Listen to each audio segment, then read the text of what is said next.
Hi, I'm Sachin Siri. I'm a software engineer, and for the last few months, I've been building a company called SwardIQ. It's the final project for my master's in entrepreneurship and innovation at Trinity. Now, I'm a software guy, I'm not a farmer. So, how did I end up building something for Irish dairy farms? Honestly, I just went looking for a real problem worth solving and found an interest in dairy farms. I spent months talking to farmers and to agricultural experts, and I kept hearing about the same gap.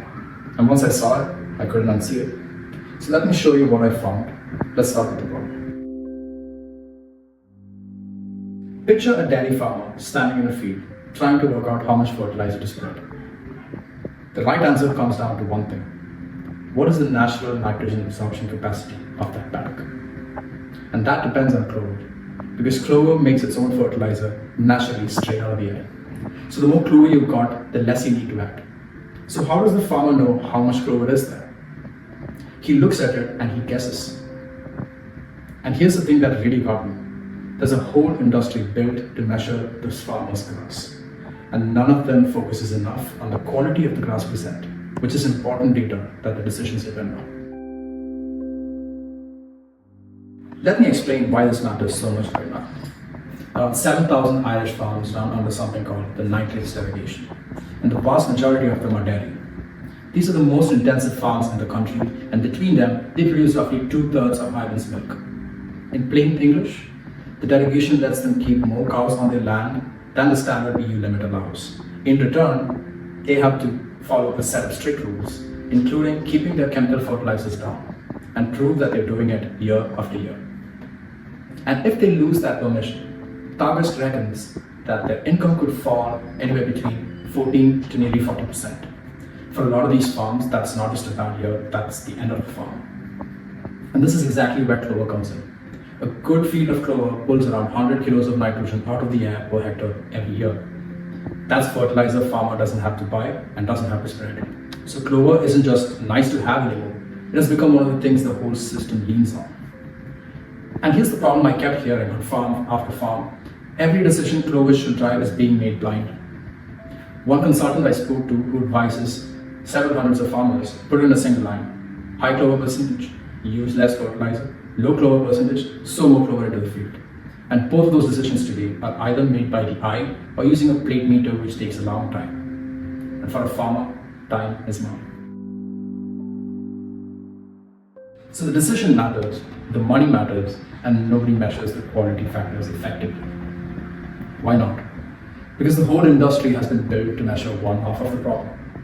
Right now, there are 4 different technologies Irish farmers use to measure how much grass is in a field: satellites, plate meters, a phone app, and a free national database that ties it all together. Every one of them is built to answer one question: how much grass is there? The yield. What none of them reliably answers is the other question: what kind of grass is it? Or how much clover? Or how many weeds? So how do the experts actually find out what's growing in a field or what growth stage the grass is at? Even the satellite platforms can't tell them. They pick up the phone, they call the farmer, or they go to them and ask them. And there's really a simple reason for this gap. It's not that nobody's tried, it's just genuinely hard to see. A satellite looks at the ground in chunks about 10 meters wide. A clover leaf is maybe 1 to 3 centimeters, and it hides underneath the top grass. So you can't just pick that out with high accuracy from space. But you know what can see it? A phone, held right over the grass. And that's the whole opportunity. And that's what SwardIQ is. The farmer's already walking his fields anyway. So as he walks, instead of using the plate meter, he takes a photo. SwardIQ looks at that photo and tells him what's growing there. How much ryegrass, or how much clover, how many weeds, and how much grass he has got to graze. And then it does the most important part. It turns all of that into suggestions he can actually use. So here's a prototype I've built. It's called SwardScan. The primary purpose of this prototype is to demonstrate 2 of its important features, which is the paddock management and the Sward scoring or the Sward scanning. So for ease of testing, I've built a web app, but the actual SwardIQ app will be a mobile app. So farmer that onboards can easily add their paddocks using this feature. All they have to do is draw the boundaries of their paddocks this way and name it So now this paddock, this area is now recognized by the system as paddock 1. So let's create that. And you can see here that's paddock 1. It's mapped and geotagged. Now let's go look at the SWOT scoring.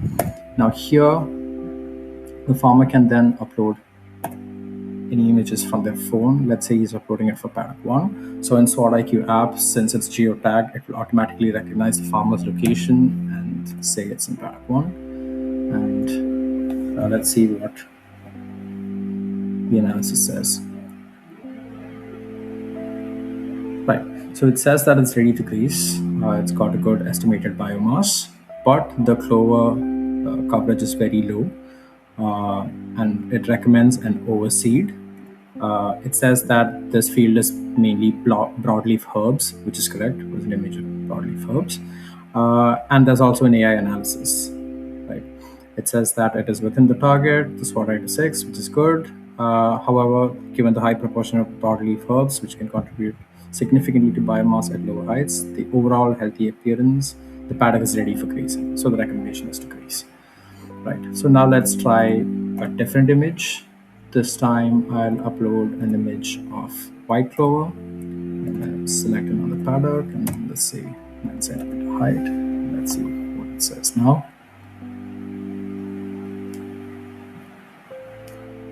Right, so here also it's within the range, it's ready to graze. However, there is a much higher clover percentage and it recognizes it correctly as white clover, which is correct.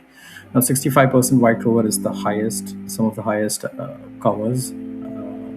And any paddock that is over 40% clover content can cause bloat risk in the animals grazing, which is why it also flags the bloat risk here. It says this paddock carries a significant bloat risk. Do not graze without taking precautions and consult your advisor if sure. So these are the main features of SwardIQ, which I demonstrated through SwardScan. And all this data taken will then go into the grazing planner. Most farmers use pasture-based for the grazing planning, so it will integrate with that and send all that data over. So yeah, that's how it works. So that's the phone. It takes a decision farmers used to make by eye and hands them a real number instead, upon which they can then make calculated decisions. And look, this isn't just an idea in my head. I spoke to 13 people for this, farmers, consultants, and researchers. 2 of them, a farm and a company that measures the grass on 70 farms every week, have already asked to try it out. And 2 advisors from Target's Investing Milk, including the researcher who did the closest work to this, have come on board as advisors. Now the phone is where SwardIQ starts, but it's not where it ends. There's one thing that phone can't do, and it's the thing that my biggest potential customers care most about. The consultancies, the grassland management companies. These are the companies that manage the grass for dozens of farms at once. Recently, some of them adopted a technology that uses satellites to measure grass, just to get walking out of their business. So for them, a phone app that puts someone back out in the field is a step backwards, no matter how good the data is. What they really want is that same clover and wheat picture, but delivered from the air with nobody walking the field. That's what enabled them to cover large areas, minimize labors, and minimize profits. A drone might be able to do that. In fact, both the partners who offered me a trial told me that the drone is the version they want most. And that's phase 2. The idea is simple. Those field boundaries you trace at the start, they become a flight path, and the drone captures the same picture from above. But I want to be honest with you, because this isn't the solved problem yet. A leading researcher I spoke to thinks the spring weather might be too poor to fly a drone in the months that matter most. The weather is a real problem. So phase 2 is a funded test to find out with a clear go or no go decision at the end. The phone comes first, it proves the product, and the drone only comes later if it earns its place.